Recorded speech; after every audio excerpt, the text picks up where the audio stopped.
Saya ucapkan pada Yang Amat Berhormat Perdana Menteri, Yang Berhormat Menteri Kewangan dan semua penjawat-penjawat awam yang terlibat dalam menyediakan bajet 2022 ini. Ini adalah bajet terbesar dalam sejarah negara dengan defisit yang masih tinggi.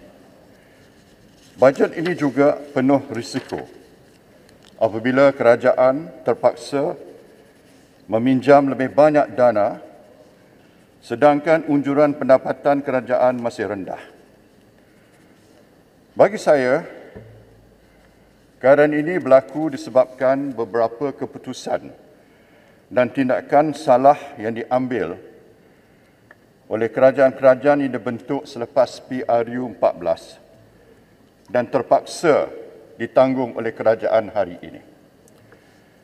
Yang pertama ialah kesilapan besar kerajaan terdahulu apabila membuat keputusan memansuhkan GST, meningkatkan kebergantungan kepada hasil minyak, menakutkan pelabur dengan memomokkan kononnya negara sudah bankrupt, dan penjualan aset-aset negara yang memberi peluang kepada kerajaan tetapi mengorbankan kepentingan jangka panjang.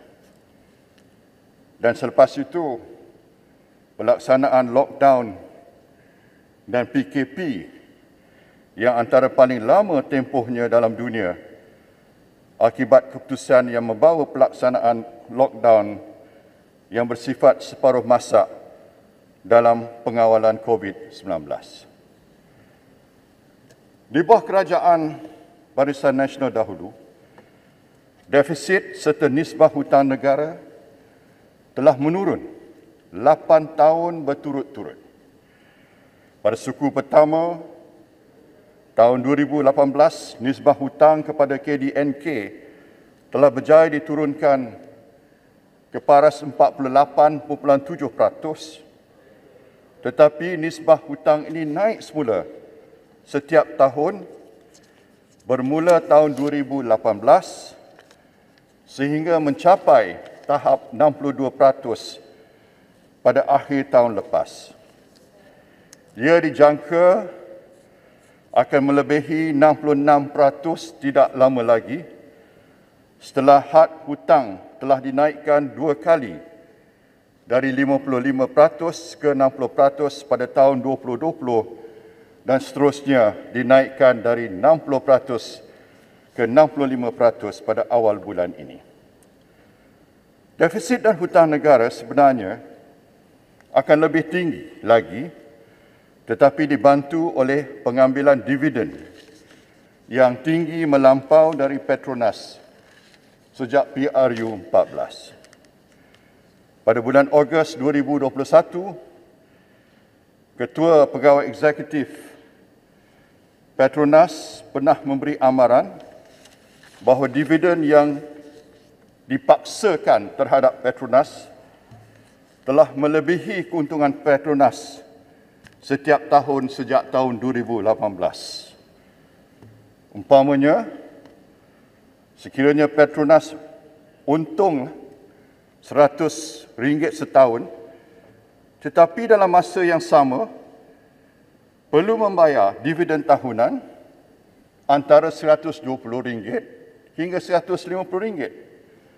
Maka ini akan mengakibatkan aset dan reserve Petronas akan berkurang dari tahun ke tahun.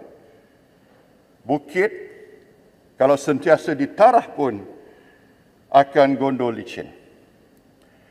Nilai bersih Petronas iaitu aset tolak semua liability hutang pula naik RM318 bilion atau hampir 4 kali ganda dari RM114.4 bilion sebelum saya jadi Perdana Menteri pada tahun 2009 ke RM432.3 bilion termasuk reserve tunai pada ketika PRU 14. Namun, ini sudah menjadi sejarah setelah Petronas dijarah secara berterusan dan asetnya terpaksa dijual untuk membayar dividen melampau sejak tahun 2018. Sebagai contoh, aset-aset yang dijual termasuk kepentingan saham dalam MISC, Petronas Dagangan dan Petronas Gas bernilai 6 bilion dijual pada 9 Disember 2019. Kepentingan saham dalam MISC dan KLCC bernilai 3.04 bilion ringgit dijual pada 10 Disember 2020.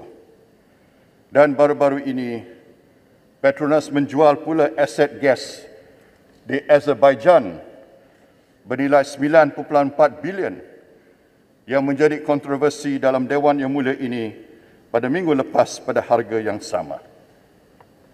Berhubung dengan penarafan Petronas juga telah diturunkan 3 tahun berturut-turut oleh Pegawai Agensi Penarafan Antarabangsa.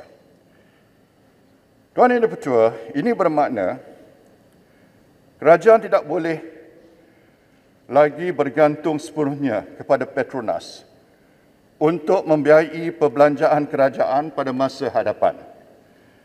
Sekaligus mengurangkan satu sumber penting bagi hasil kerajaan dan di samping itu menjejaskan pelaburan Petronas dalam mencari kawasan minyak yang baru untuk menggantikan reserve petroleum yang menurun atau semakin depleted.